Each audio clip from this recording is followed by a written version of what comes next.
जय हिंद। देखिए इस वीडियो में समझते हैं पुरुष का जो स्पर्म होता है ये स्पर्म खराब कैसे हो जाता है। स्पर्म को हम हिंदी में क्या बोलते हैं तो शुक्राणु बोलते हैं। अब शुक्राणु खराब कैसे हो जाता है, शुक्राणु कहाँ बनता है, आखिर इसका कार्य क्या होता है, इसके विषय में हम समझते हैं। तो सबसे पहले समझिए आखिर शुक्राणु का काम क्या होता है। तो जो शुक्राणु होते हैं इनका काम होता है संतान का उत्पत्ति करवाना, यानी संतान पैदा करने के लिए सबसे मुख्य काम किसका होता है तो शुक्राणु का होता है। शुक्राणु होते कैसे हैं तो समझिएगा।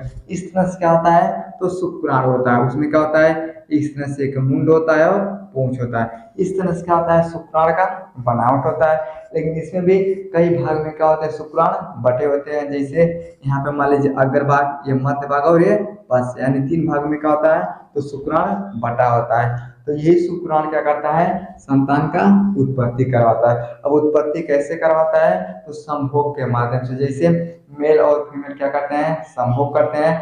जैसे संभोग किया जाता है ना तो पुरुष के अंदर बनता है स्पर्म, लेकिन कहाँ बनता है तो पुरुष के टेस्टिस में। कहाँ बनता है तो जो पुरुष का टेस्टिस होता है, टेस्टिस में क्या बनता है ये शुक्राणु बनता है। और यही शुक्राणु जब संभोग किया जाता है तो पुरुष के पेनिस के माध्यम से कहा जाता है ये वेजाइना के अंदर जाता है। यानी जैसे मेल और फीमेल आपस में संभोग करते हैं तो संभोग का सबसे बड़ा माध्यम कौन होता है तो पुरुष में क्या होता है इसे हम बोलते हैं तो पेनिक्स यानी लिंग बोलते हैं। और महिला में क्या होता है हम बोलते हैं वेजाइना। क्या बोलते हैं वेजाइना बोलते हैं, जिसे हम योनि बोलते हैं। समझिए महिला में क्या होता है योनि होता है, पुरुष में क्या होता है तो लिंग होता है। तो जब लिंग और योनि एक साथ मिलकर काम करते हैं तब क्या होता है तो संभोग का प्रक्रिया होता है। अब जैसे संभोग किया जाता है तो जो पुरुष का लिंग होता है ये वेजाइना के अंदर जाता है और वेजाइना से होती हुई कहाँ चल जाता है ओवरी में अंडा बनता है। तो जब अंडा और स्पर्म एक साथ मिलते हैं ना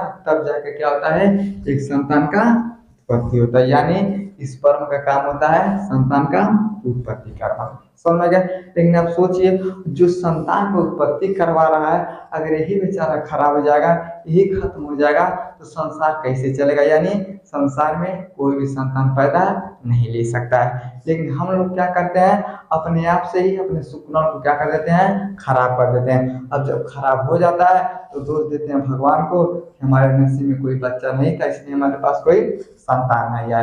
तो आप क्या करते हैं बहुत ऐसा गलती करते हैं जिसके कारण से क्या हो जाता है खराब हो जाता है। अभी जब खराब हो जाएगा इसमें से एक भी चीज खराब हो जाएगा, पूंछ ही खराब हो जाएगा, ये तैर नहीं पाएगा, मुंडी खराब हो जाएगा, आगे देख नहीं पाएगा। समझिए जब सब कुछ खराब हो जाएगा ना तब आपके लिए क्या हो जाता है तो बहुत बड़ा समस्या हो जाता है। तो अगर आप ऐसा गलती करते हैं, अगर शुक्राणु खराब हो जाता है तब आपके जीवन में बहुत ज्यादा दिक्कत आता है। तो आखिर ये खराब कैसे होता है अब इसके विषय में समझते हैं। तो सबसे पहला चीज होता है मास्टरबेशन, जिसे हम बोलते हैं हस्तमैथुन।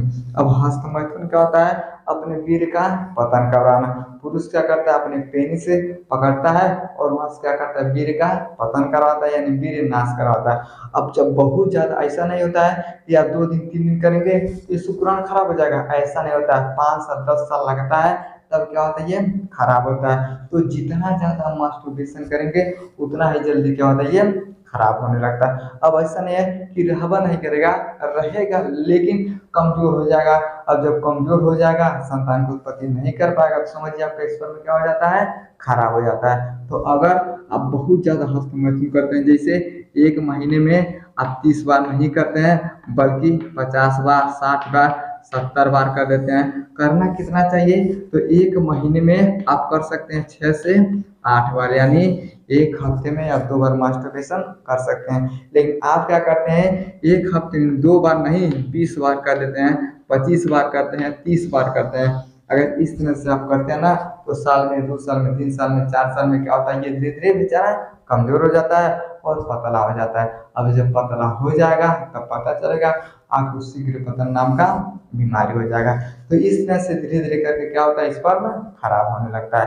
तो अगर बहुत ज्यादा मास्टरबेशन करते हैं तब स्पर्म क्या होता है खराब होता है। दूसरा होता है धूम्रपान। अब धूम्रपान क्या होता है जैसे आप चरस का सेवन करते हैं, गांजा का सेवन करते हैं, सिगरेट का सेवन करते हैं, तो ये सब अगर प्रक्रिया बहुत ज़्यादा करते हैं, दिन भर में 10 तो सिगरेट पीते हैं, तो इस तरह से 2 साल 3 साल तक अगर इस तरह से प्रक्रिया करते हैं, तब क्या होता है आपके स्पर्म में क्या होता है तो खराब होने लगता है। समझ में गया। अगला होता है शराब का सेवन ज्यादा करना। अगर आप बहुत ज्यादा शराब का सेवन करते हैं तब भी आपके स्पर्म में क्या हो जाता है खराब हो जाता है। अब हमारे यहाँ ना सुबह में लोग उठते हैं तो पानी नहीं पीते हैं, सीधे जाते हैं भट्ठी पे, वहाँ पे शराब पी के आते हैं। जैसे मान लीजिए जिसका शादी हो गया, जिसके पास संतान है उसके लिए कोई दिक्कत नहीं, लेकिन आज के समय ऐसा ऐसा छोटा छोटा बच्चा सब 10 साल का, 12 साल का, 15 साल का, ये लोग क्या कर रहे हैं बहुत ज्यादा शराब का सेवन कर रहे हैं। अगर ये सब इस तरह से शराब का सेवन करते रहेंगे तो 5 साल में, 10 साल में अगर इस तरह से प्रक्रिया चलेगा तो पता चलेगा जब तक शादी होगा तब तक जो स्पर्म रहेगा ये क्या हो जाएगा पूर्ण रूप से खराब हो जाएगा। और जब स्पर्म ही खराब हो जाएगा ना तो आप संतान की उत्पत्ति नहीं कर सकते हैं। तो बहुत ज्यादा अगर शराब का सेवन करते हैं तब क्या होता है स्पर्म क्या हो जाता है कमजोर हो जाता है, सेक्स करने के बाद एक संतान की उत्पत्ति नहीं कर सकते हैं। अगला होता है नशीला दवा। समझिए जैसे मान लीजिए शराब कितना में मिलता है तो 55 रुपए में, कितने में मिलता है 55 रुपए में, लेकिन कुछ नशीला दवा होता है जो 1 रुपए में मिल जाता है। कितना में 1 रुपए में मिल जाता है। अब आप बताइए 55 रुपए देगा तब नशा करेगा, केवल 1 शीशी क्या मिलता है तो शराब मिलेगा, लेकिन अगर 50 रुपए में 50 गोली पाएगा। अब ये गोली अगर रोजाना 5 तो खाएगा तब वो 10 दिन क्या करेगा नशा करेगा।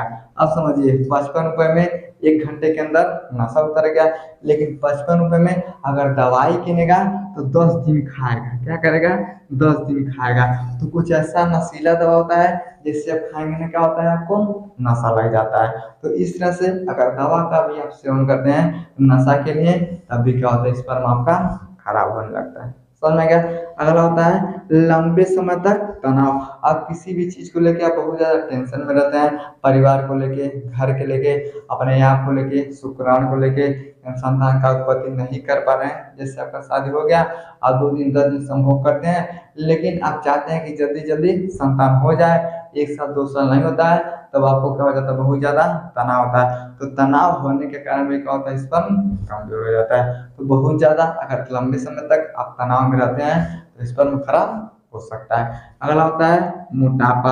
अब जैसे आदमी मोटा जाता है ना तो दुनिया भर का बीमारी है, बीपी हो जाता है, शुगर हो जाता है, कई तरह का क्या हो जाता है बीमारी आता है। तो जब आपको शुगर हो जाएगा अच्छे से आप संभोग भी नहीं कर पाएंगे और आपका स्पर्म में क्या होता है खराब हो जाता है। तो बहुत ज्यादा आवश्यकता से ज्यादा मोटा होना भी क्या होता है दिक्कत होता है। समझ में क्या।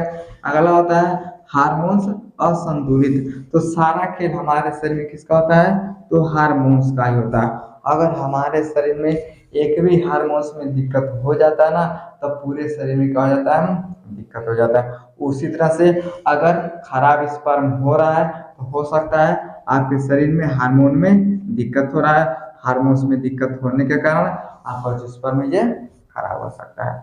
समझ गया। आई होप आपको समझ में आया होगा स्पर्म खराब कैसे हो जाता है, स्पर्म कहाँ बनता है और इसका काम क्या होता है। समझ में आ गया तो वीडियो को लाइक से सब्सक्राइब जरूर करें। मिलते हैं अगले वीडियो में, तब तक के लिए जय हिंद।